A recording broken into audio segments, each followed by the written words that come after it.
నమస్తే అందరికీ. వాటర్ 1 2 3 4 5 6 చూసారు కదా, ఇప్పుడు 7 వాటర్ 7. నీటిలో సూక్ష్మంగా ఉన్న లవణాల గురించి తెలుసుకుందాం. 1 క్లోరైడ్ తెల్లగా ఉంటుంది. మన దేహంలో హైడ్రోక్లోరిక్ HCl ఆమ్లం అంటే పైత్యరసం ఉత్పత్తికి ఉపయోగపడుతుంది.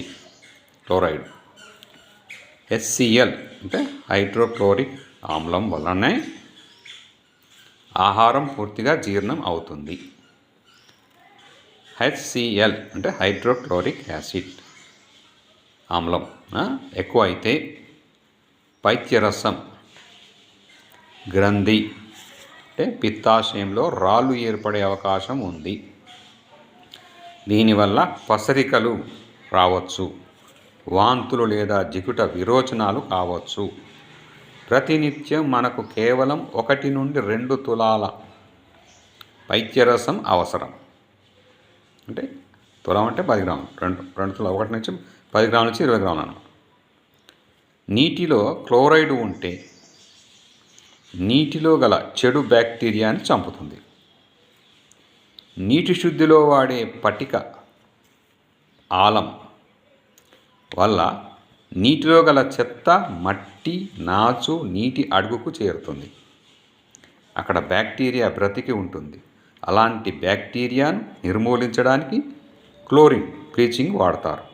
దీన్ని క్లోరినేషన్ అంటారు. Number 2 fluoride. దీనికి రుచి లేదు, తెల్లని పౌడర్లా ఉంటుంది.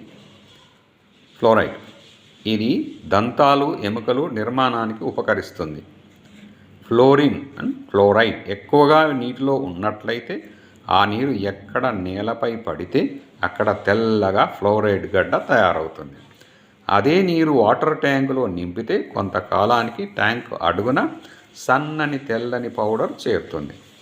ఇలాంటి నీరే పైపుల్లో ప్రవహించి పైపులు మూసుకుపోయి నీటి సరఫరా ఆగిపోతుంది. అదే నీరు త్రాగుట వలన రక్తనాళాల్లో చేరి రక్త చలనాన్ని నిరోధిస్తుంది.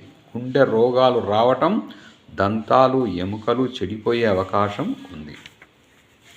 3 మెగ్నీషియం. ఇది చేదుగా ఉంటుంది. ఇది ఎక్కువగా నీటిలో ఉంటే నీరు చేదుగా ఉంటుంది. కండరాల వ్యవస్థను చక్కబరుస్తుంది. ముఖ్యంగా గుండె బలానికి, గుండె రక్త నాళాలకు మంచి పుష్టి లభిస్తుంది. మనిషి శరీరానికి రోజుకు 0.6 గ్రాముల మెగ్నీషియం అవసరం. కాల్షియం 4. నీటిపై తెల్లని సున్నం పొర అట్టు ఏర్పడుతుంది. ఇది నీటిలో ఎక్కువైతే రోజు వాడే గ్లాసుకు కొంతకాలానికి కట్లు, గీతలు ఏర్పడతాయి. గ్లాసు కలరే మారిపోతుంది.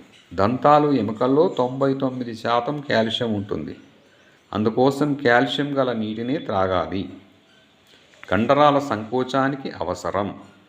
కాల్షియం తగ్గితే ఎముకలు పెలుసుగా మారిపోతాయి. రక్త ప్రవాహం తగ్గుతుంది.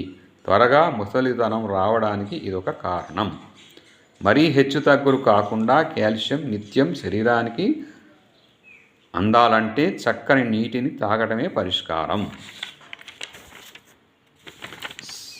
5 సల్ఫేట్ అంటే గంధకం. ఇది రక్తాన్ని శుద్ధి చేస్తుంది. కాలేయాన్ని చురుకుగా పనిచేసేలా చేస్తుంది. చర్మాన్ని కాంతివంతంగా మారుస్తుంది.